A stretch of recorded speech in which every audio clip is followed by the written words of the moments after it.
Rajamahendravaram rural కి సంబంధించి ఇటు నేషనల్ హైవే హుకుంపేటకి దగ్గర నుంచి ఇటు బాలాజీపేట వెళ్ళే రోడ్డు అంటే ఈస్ట్ రైల్వే స్టేషన్ కనెక్టింగ్ రోడ్డుకి సంబంధించి సుమారుగా 1 కోటి రూపాయలు పైనే అంటే కిందన ఒక 30 mm బిఎం లేయర్ వేసుకొని 50 mm బిఎం లేయర్ వేసుకొని దాని తర్వాత 30 mm బీటీ వేసుకొని ఈ రోడ్డు సుమారుగా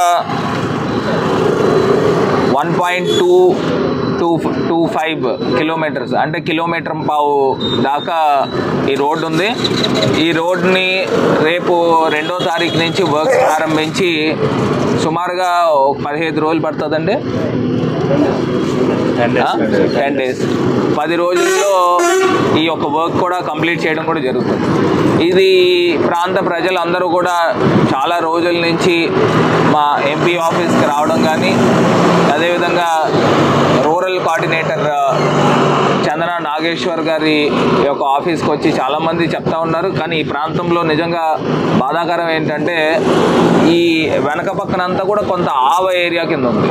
సో ల్యాండ్ కూడా సెటిల్ కావలేదు. దీనికి కూడా ఒక పక్క డ్రైన్ నిర్మాణం కూడా త్వరలో తీసుకుని వస్తాము. ఇది ఒకటే కాకుండా అటు బాలాజీపేట